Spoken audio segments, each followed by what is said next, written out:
We look at this story, my prayer is we open our hearts to receive what Jesus is trying to teach as we learn what it means to be a leader, what it means to be a disciple, what it means to show people the endless love of God.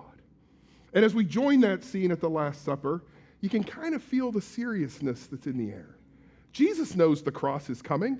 He knows what he's about to do, and yet he still chooses this moment to teach this important lesson.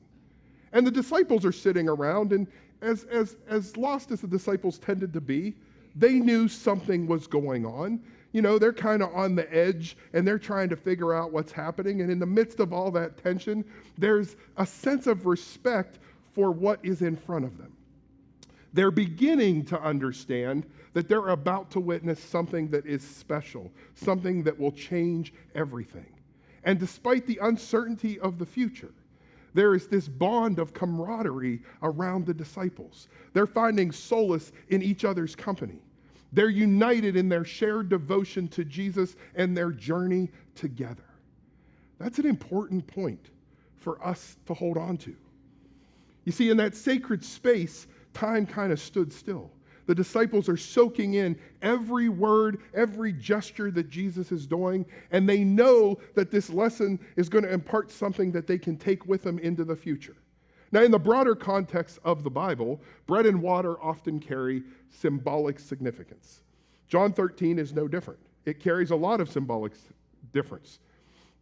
The Last Supper, which is the setting for John 13, is where Jesus gets up and takes the bread, blesses it, breaks it, gives it to his disciples and said, "This is my body, which is given for you." That act establishes the communion that we will celebrate following the sermon this morning. That bread represents the body of Christ given for the salvation of humanity. It symbolizes Jesus' sacrifice on the cross for the forgiveness of sins, and it gives nourishment to the believers spiritually. The bread in John 13 serves as a reminder of Jesus' ultimate act of love and self-sacrifice. And he offers it to all the disciples, including the one that is about to betray him. But before they break bread, before they share the cup, the disciples are about to be reminded about this profound love that binds them all together.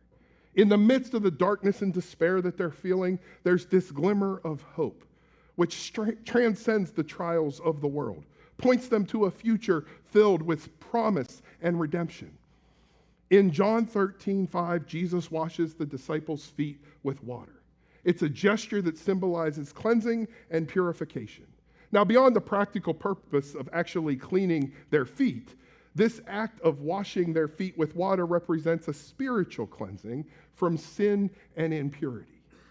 So yes, he physically cleans their feet, but he also symbolically cleans their soul from their sin. And he prepares them for future ministry. Now, this act underscores Jesus' role as the ultimate servant leader. It highlights the importance of humility and service when it comes to the Christian life. And here's why. In ancient times, washing feet wasn't just about cleanliness. It carried a lot of cultural weight. And here's the deal. It was always the lowest ranking servant that had to wash the feet. The lowest ranking servant. The lowest of the low on the totem pole. Can't do any lower than that servant. They're the ones that are washing the feet, right? It was a chore. It was something that had to be done. What's Jesus do? Flips the entire script. Jesus is the host. He's hosting the meal. What's he do? He gets up and he washes the feet of the people that are at the table.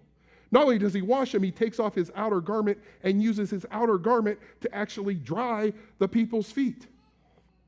In that unexpected move, Jesus completely redefines what it means to be a leader. He shows that true greatness isn't about being in charge or about having power. Instead, it's about serving others. By washing the disciples' feet, Jesus embodies this selfless love and sets an example for his followers to emulate. In washing the feet of the disciples, Jesus leaves us with this lasting lesson about humility and service. You see, real leadership isn't about bossing people around. It isn't about having power over them. Instead, it's about putting others ahead of ourselves. It's about showing kindness and care. Keep in mind, he washed Judas's feet, who was going to betray him. He knew he was going to betray him, and yet he didn't judge him, and he didn't exclude him. He washed his feet anyway, showing him the same kindness and care that he showed all the other disciples.